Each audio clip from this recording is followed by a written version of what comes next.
स्वामी जी, अक्सर हम सभी को सुनने को मिलता है कि भगवान ब्रह्मा जी की पुत्री माँ सरस्वती हैं, तो उन्होंने माँ सरस्वती से यानी अपनी पुत्री से भगवान ब्रह्मा जी ने शादी कैसे की? इस तरीके का सवाल हमेशा घेरों में रहता है कि कैसे इसका समाधान हो कि माँ सरस्वती, ब्रह्मा जी की पुत्री जब माँ सरस्वती हैं तो उन्होंने अपनी ही बेटी से कैसे शादी कर लिया? इसमें क्या सच्चाई है इस प्रश्न में, वो तो हमारे पुराणों में, हमारे ऐतिहासिक ग्रंथों में, धार्मिक ग्रंथों में कहीं गुप्त में छिपा हुआ है जी। दो पहलू पे ध्यान देने की जरूरत है। एक तो 1000 वर्ष की गुलामी रही है हमारी। 1000 वर्ष की गुलामी में हमारे धर्म ग्रंथों को तोड़ा गया, मरोड़ा गया, खत्म किया गया, नष्ट किया गया। और अगर नष्ट भी नहीं कर पाया गया तो उसमें अलग अलग कुछ ऐसी कहानियां जोड़ी गई जिससे कि इंसान को अपने ही धर्म के ऊपर प्रश्न चिन्ह उठ जाए और शक करना शुरू कर दे कि तुम किस धर्म को मान रहे हो। ये बहुत अच्छी तरीके से अंग्रेजों ने और मुगलों ने किया है 1000 वर्षों में। जो मंदिरों को तोड़ सकते हैं, हमारे धर्म की निशानियों को मिटा सकते हैं, क्या धर्म ग्रंथों का छेड़छाड़ नहीं कर सकते हैं? बिल्कुल कर सकते। तो ये सब कुछ किया गया है। तो एक पहलू तो ये है। अब दूसरा पहलू, अपने कॉमन सेंस के आधार पे भगवान ब्रह्मा, विष्णु, महेश, ये 3 सत्ताओं को सनातन धर्म मानता है। ये 3 शक्तियों के आधार पे सृष्टि का सृजन, सृष्टि का पालन और सृष्टि का संहार होता है। यही 3 देव हैं और 3 देव के साथ 3 देवीय शक्तियां हैं, मां सरस्वती, मां लक्ष्मी और मां पार्वती, मां भगवती। अब जरा एक बात सोचिए, भगवान ब्रह्मदेव कौन से देवता है, कौन सी शक्ति है, कौन सी सत्ता है? सृष्टि की रचना करने वाले। भगवान विष्णु सृष्टि का पालन करने वाले, भगवान महेश सृष्टि का संहार करने वाले। यानी जिस सृष्टि की रचना करेंगे भगवान ब्रह्मदेव, उसका ही पालन भगवान विष्णु करेंगे और उसका ही संहार भगवान शिव करेंगे, ताकि फिर से एक बार वो कालचक्र चलेगा और फिर से संहार करने के बाद, बिल्कुल ग्राउंड को क्लियर कर देने के बाद, निर्माण कार्य को फिर से बेहतर तरीके से भगवान ब्रह्मदेव करेंगे। कंस्ट्रक्शन का काम जो है, जन्म देने का काम है भगवान ब्रह्मदेव का। यही है ना जी। आपने जो प्रश्न उठाया, जो लोग प्रश्न उठा रहे हैं, ये प्रश्न नहीं है, ये कोई तर्क भी नहीं, ये कुतर्क है, क्योंकि वो कॉमन सेंस का इस्तेमाल नहीं कर रहे हैं अपने। अगर उनके पास थोड़ा भी विवेक होता, कॉमन सेंस होता, तो शायद ये प्रश्न नहीं उठाते। कॉमन सेंस मैं इसलिए कह रहा हूं कि सनातन धर्म में जिस भगवान के ऊपर प्रश्न आप उठा रहे हो, सृष्टि की रचना करने वाला है। जब सभी सृष्टि की रचना करने वाला वही है, सभी जीव जंतुओं की रचना करने वाला वही है, स्त्री पुरुष की रचना करने वाला यही है, उसके पास कौन सी गरीबी थी कि दूसरी स्त्री की रचना नहीं कर सकता था? वो बेटी के साथ संबंध बनाने की जरूरत क्या थी? क्या भगवान ब्रह्मदेव के पास शक्ति की कमी हो गई थी? अपने लिए हजारों स्त्रियां बना सकते थे। तो उसके ऊपर प्रश्न उठा रहे हो, जो कि अपनी सृष्टि से, अपनी शक्तियों से सबका निर्माण कर रहा है। अगर वो अपनी पुत्री का निर्माण कर सकता है तो अर्धांगिनी का भी तो निर्माण कर सकता है। वो किसका निर्माण नहीं कर सकता है? किसको उत्पन्न नहीं कर सकता है? जो जीव जंतुओं को उत्पन्न कर रहा है, स्त्री, नर, नारी, पुरुष, सबको उत्पन्न वही कर रहे हैं। तो उनके लिए कमी हो गई थी, अकाल पड़ गया था। उनकी क्षमता में कोई कमी नहीं थी। अगर उनकी क्षमता में कमी होती तो सनातन धर्म के लोग आज उनकी पूजा नहीं करते। क्षमता में कोई कमी नहीं है। ये कुतर्क खड़े किए जा रहे हैं उन लोगों के माध्यम से जो चाहते हैं कि सनातन धर्म, हिंदू धर्म को मानने वाले लोगों का विश्वास धीरे धीरे डगमगा जाए, छोड़ दें और धर्मांतरण के लिए वो तैयार हो जाए और सनातन धर्म को, हिंदू धर्म को छोड़कर हमारे धर्म के साथ चल देना है। क्यों? क्योंकि आप अगर किसी चीज को किसी से दूर करना चाहते हो तो उस चीज के प्रति जो उसकी आस्था है, उस आस्था को सबसे पहले तोड़ दो। दिल का जो प्रेम है वो तोड़ दो, वो तार है जो तोड़ दो। जैसे ही वो तार टूटेगा वैसे ही वो संबंध विच्छेद होगा। उसके प्रति जो आस्था है उसको छोड़ेगा, फिर वो कहेगा इधर छोड़ा तो आगे क्या करो? तो फिर वो तोड़ने वाला इंसान कहेगा मेरे पास विकल्प है ना, आ जाओ, इसको छोड़ो, इसको पकड़ो। जैसे भारत में एक बड़ी विचित्र घटना घटी थी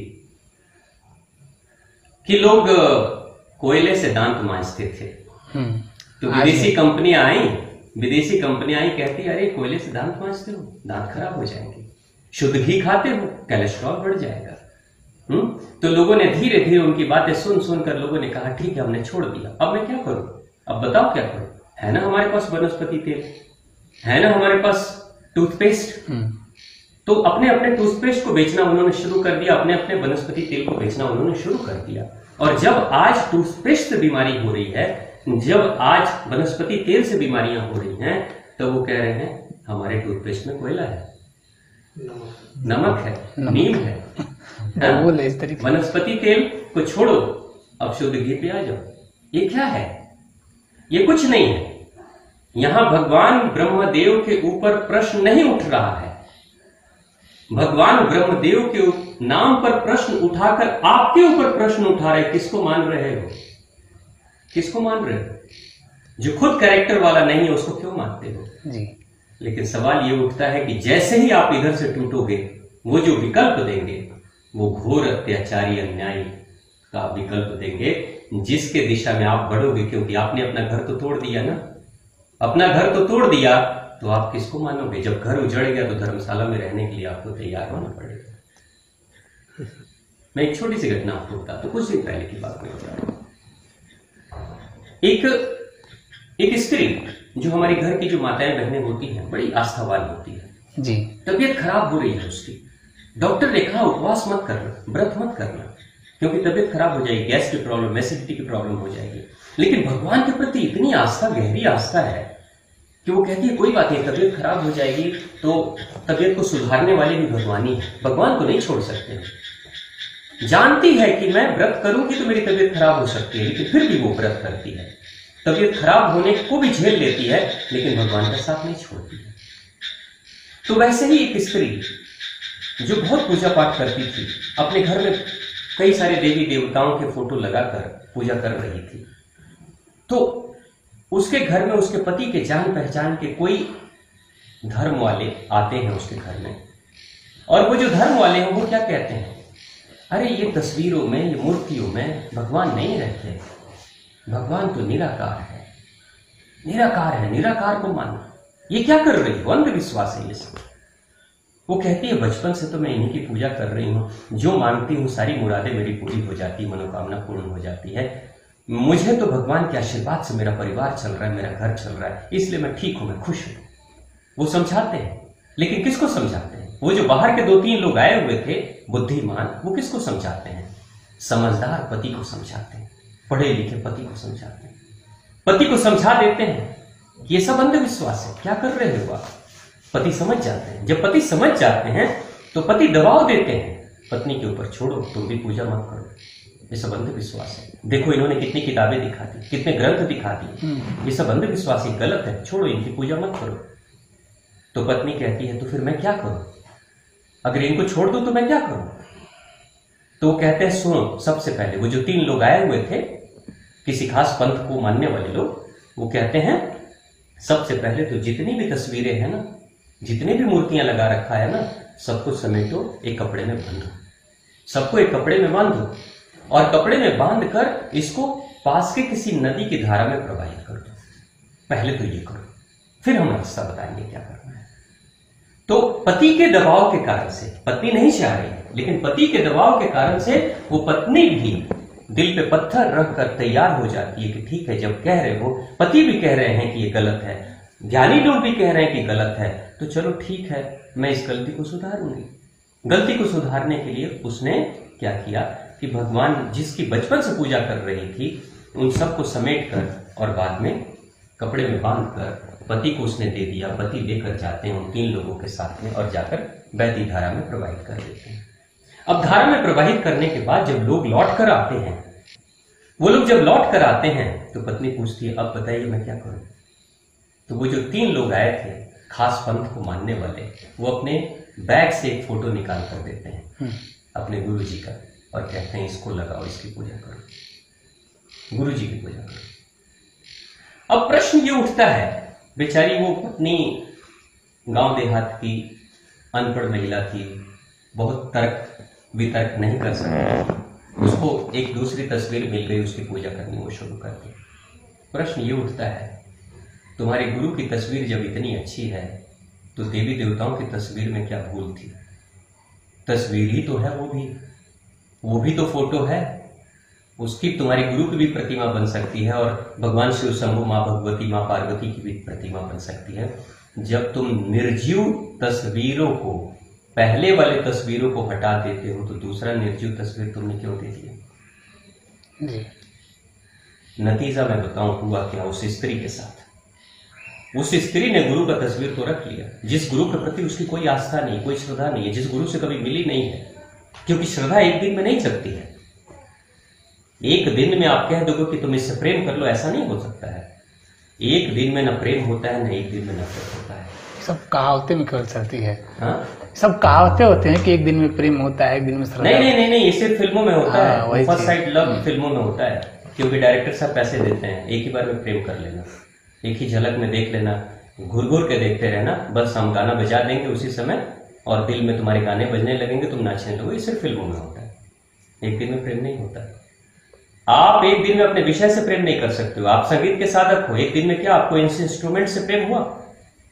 एक दिन में ही आपने पहले दिन सोच लिया कि मुझे संगीत का साधक बनना है, बेहतर गायन करना है, बेहतर इंस्ट्रूमेंट बजाना है? सोचा? धीरे धीरे करते करते एक दिन सच में ये संगीत आपके हृदय में बस गया। फिर संगीत सिर्फ दिन में नहीं बजाते थे, इंस्ट्रूमेंट सिर्फ दिन में नहीं बजाते थे, सपने में भी बजाना शुरू कर दिया। वो एक दिन में नहीं होता, तो एक दिन में प्रेम नहीं होता है। उस स्त्री को कहा गया कि अब गुरु जी की पूजा करो, लेकिन हृदय में तो भगवान श्री राम बसे हुए हैं, श्री कृष्ण बसे हुए हैं, माँ भगवती बसी हुई हैं, भगवान शिव शंभु ब्रह्मदेव बसे हुए हैं। वो स्त्री तो ढूंढ रही थी, जुबान से जो मंत्र निकल रहा था वो बार बार तो भगवान शिव शंभु का नाम निकल रहा था।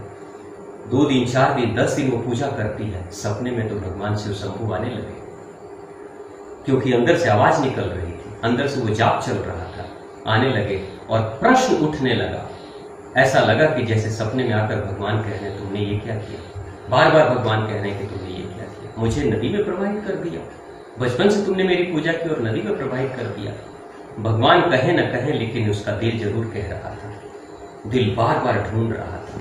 ना आंखों में छवि बस जाती है किसी की, जिसकी छवि आंखों में बस जाती है आंखें उसी को ढूंढते रहती है। वो ढूंढ रही थी अपनी पूजा के घर में। स्थिति ऐसी हुई कि सिर्फ 1 महीने के अंदर मानसिक रोगी हो गई स्त्री, और 6 महीने के अंदर स्थिति ऐसी हो गई कि आज वो स्त्री अपने पति के लिए बोझ बनी हुई है। आज उसका पति दर दर की ठोकर खा रहा है, हॉस्पिटलों में जा रहा है, डॉक्टरों के पास जा रहा है कि मेरी पत्नी को ठीक कर दो। लेकिन वो जो 3 लोग आए हुए थे किसी खास पंथ को मानने वाले, वो नदारत हैं, वो गायब हैं, वो अब दोबारा उस घर में नहीं आए। उनका काम पूरा हो गया। तुम्हारी आस्था उन्होंने तोड़ डाला, अपने गुरु जी को स्थापित कर दिया, अपना स्वार्थ सिद्ध कर लिया। अब तुम्हारी जिंदगी रहे चाहे बिगड़े। आज वो स्त्री पागल होती है और उसको देख देख के पति पागल हो चुका है। एक बसा बसाया घर उजड़ गया, सिर्फ 3 लोगों के दिमाग के उस फितूर के कारण से, दिमाग के उल्टी सोच के कारण से। तो ये तर्क कुतर्क करने वाले जो लोग हैं सिर्फ आपकी आस्था को तोड़ने के लिए सब कुछ कर रहे हैं, लेकिन करके वो करेंगे क्या? करेंगे वही जो उनके स्वार्थ में पहले से है, अपनी स्वार्थ की सिद्धि के लिए वो करेंगे। मैं भारत के एक बहुत बड़े गुरु का नाम नहीं लूंगा, मैं उनका नाम नहीं लेना चाहता। वो भी अक्सर मैंने उनको सुना, उनके प्रवचन को सुना, अब इस धरती पे नहीं है, उनके प्रवचन को मैंने सुना है। वो बार बार यही कहते थे, अरे ये मूर्ति पूजा, ये फोटो की पूजा, इसमें क्या है? छापे खाने में ये फोटो तैयार होती है। कोई मिट्टी का जो फुटपाथ पे बैठा हुआ कोई कारीगर है, वो किसी भी मिट्टी को उठा लाता है और लाकर मूर्ति तैयार कर देता है, पेंट रंग रोगन कर देता है, और तुम लाकर उसको पूजा करने लगते हो, उस पर फूल चढ़ाने लगते हो, उसको सजाने लगते हो, उसको ड्रेस पहनाने लगते हो। ये सब निर्जीव चीजें हैं, क्यों अंधविश्वास में पड़े? ये गुरु जी कहते थे, उन गुरु जी को कहते हुए मैंने सुना है, उनके ऑडियो वीडियोस को सुना है। लेकिन उसी गुरु जी के शिष्यों को मैंने देखा है, गुरु जी ने अपने जो भी नए शिष्य आ रहे हैं सबको यही पाठ पढ़ा है, सबको यही पाठ पढ़ा है। और पढ़ते पढ़ते पाठ जब शिष्य कहते हैं गुरुवर हम छोड़ने के लिए तैयार हैं, मैंने ये भी सुना है कि कुछ लोगों को उन्होंने कहते हुए ये भी कहा था कि देखो, मेरी बात सुनकर, मेरे मार्ग पर चलकर वो अपने घर में रामायण, महाभारत और भगवत गीता की जो किताबें थी वो सब ले जाकर उसने दान कर दिया, छोड़ दिया, वो नहीं पढ़ता है। उस गुरु को कहते हुए मैंने सुना है। तो लोगों से पहले उन्होंने छुड़वा दिया, और उसके बाद क्या हुआ? जब लोगों ने छोड़ दिया तो गुरु जी से कहते हैं, गुरु पर अब क्या करें? गुरु जी अपने ही फोटो की माला, लॉकेट सबके गले में पहना दिया। उनके सारे शिष्य आज पूरे विश्व में जहां भी हैं, सब उस गुरु के लॉकेट पहनते हैं और गुरु जी की तस्वीर उस पर है। मैं नाम नहीं लेना चाहता क्योंकि बहुत सम्मानित नाम है, वो भी हमारे परिवार के हैं, इसलिए मैं अपने परिवार के लोगों पे प्रश्न चिन्ह उठाने नहीं चाहता, मगर आपको एक सोच में दे रहा हूं कि हो क्या रहा है। अगर आपकी तस्वीर इतनी प्यारी है तो देवी देवताओं की तस्वीर में क्या हो रही थी? तस्वीर ही जब पकड़ाना था तो उस पुरानी तस्वीर को क्यों छोड़ा? अगर इतनी ही आपके अंदर भाव है तस्वीर की पूजा कराने की, तो कह देता कि जब भगवान शिव शंभू की तुम पूजा कर रहे हो, भगवान राम कृष्ण की पूजा तुम कर रहे हो, माँ भगवती की कर रहे हो, तो मेरी भी तस्वीर लगा दो, इसकी भी पूजा कर लेना। लेकिन उस समय गुरु जी का अहंकार घायल हो रहा था, वो कैसे मान सकते थे? तो गुरु जी ने पहले छुड़वाया और बाद में अपने को ही पकड़ा दिया, अपनी तस्वीर को पकड़ा दिया। तो इस तरह की भ्रांतियां चल रही हैं समाज में, इसमें भटकने की कोई जरूरत नहीं है। भगवान ब्रह्मदेव जहां हैं वो सदा रहेंगे, सृष्टि का निर्माण कर रहे हैं, करते रहेंगे, सम्मान के पात्र हैं तो प्राप्त करते रहेंगे उस सम्मान को, उसमें कोई कमी नहीं है। लेकिन आप मत भटक जाइएगा, क्योंकि ये वही चीज है, शिकारी आएगा, जाल बिछाएगा, भूल से उसमें फंस जाना नहीं। ये फंसाने का तरीका है, धर्मांतरण करने का तरीका है। अलग अलग तर्कों के ये सब लोग आते हैं और धर्मांतरण करते हैं। सच्चे अर्थों में धर्म तो वो है जो दिल से चलता है। धर्म की जो जड़ें हैं मूल में, वो दिमाग में नहीं है। दिमाग से तो विज्ञान चलता है, धर्म तो दिल से चलता है।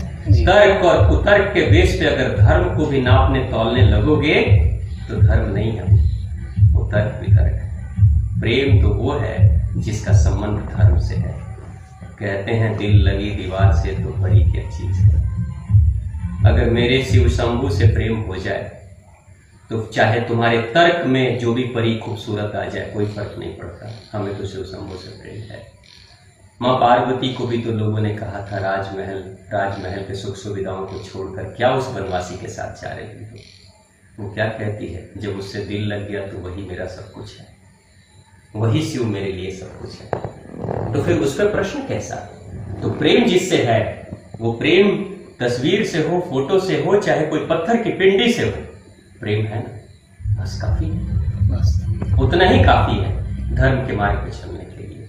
तो धर्म के मार्ग पे चलकर अगर आपके अंदर प्रेम जग रहा है तो इसका मतलब आप धार्मिक हो।